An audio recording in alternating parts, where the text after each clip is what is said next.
here on the Outer Banks right now. We are south of Nags Head by about 10 miles and got here and we are the only ones out here. The ocean continues to build, and right now if you look over my right shoulder you can see some of these waves, kind of tough to convey on television a lot of times, but they're rolling in, and quite a few of them are very large, especially when you get out a little bit past the main sandbar. You get into some huge waves that are breaking on that sandbar.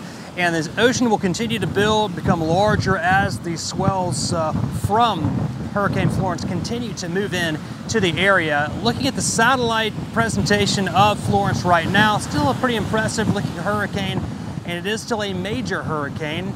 Let's check out the latest. This is from the National Hurricane Center, the 5 p.m. advisory, and the maximum sustained winds have come down a little bit, 120 miles per hour. Now that's still a very powerful Category 3 hurricane, a major hurricane.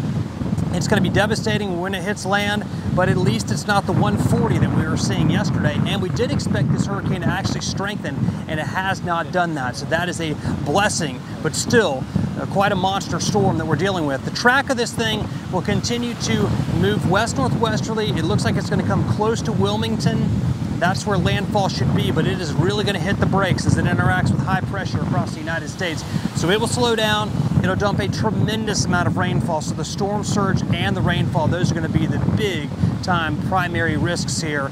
And then beyond that, the track goes into South Carolina and even in parts of Georgia and Tennessee as a tropical depression. On this track, it would not bring Virginia that much in the way of a rain or wind effect. It's still going to give us a good push, a good storm surge into the Chesapeake Bay, but not as bad as otherwise if it came farther to the north. Checking out the tropical watches and warnings for the area, you can see there are quite a few of them out there, and we're looking at warnings all up and down the Outer Banks through all of North Carolina, and once you get south down toward Myrtle Beach, even south of Myrtle Beach, South Carolina. So that's the way things look right now. I do expect later on tonight things to start to change, especially during the day tomorrow. For more on the local effects, let's go back to meteorologist Mike Sten. Mike. Thanks a lot, Zach. This is a map showing the chance of the wind getting to 40 miles an hour or higher over the region here. And you notice we're just going to be on the northern edge of this, so we may see some gusts over 30 miles an hour, especially across Southside Virginia. But the bullseye here is down across the Outer Banks into parts of South Carolina, and the chance of the winds going hurricane level or higher is going to be confined down there. So for us, we are going to see some breezy to windy conditions, may have some gusts 30, 35 miles an hour in spots, but it's not going to be anything like they'll be dealing with down there. This is a plot of one computer model showing you the potential rainfall, where they may have sections down here across parts of the Carolinas as the storm just doesn't move all that much. They could see over 30 inches of rain. For us, we might be in about the 1 to 3 inch category with the heaviest amounts in southeastern Virginia. All the winds around this storm are going to be pushing the water up against the coastline, so the National Weather Service has a coastal flood watch in effect for the entire coast, including the eastern shore. We could have some water levels up to 3.5 feet above normal during high tide, and some sections here got anywhere from about 3 to 10 inches of rain this week.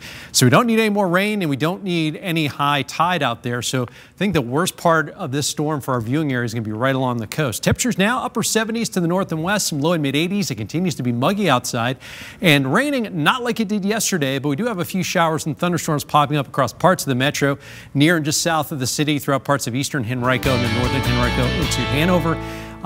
Not the rain that we saw yesterday, but these will put down some locally heavy downpours for the next couple of hours. These will fizzle out later on this evening, and then during the day tomorrow, we'll have a lot of clouds around and the chance for a few scattered showers. Now, moisture is going to be thrown at us from Florence, so this is technically related to the hurricane, but it's not the direct impact from it. So we'll have some scattered showers and storms around tomorrow, especially south and east.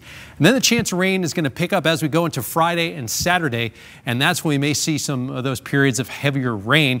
And again, maybe about 1 to 3 inches across the area total by the time you add everything up tomorrow through the weekend. Low and mid 80s tomorrow, near 80 Friday and Saturday, and then low 80s early next week. The threat from rain from Florence will end, and we'll be back into the upper 80s by next Wednesday.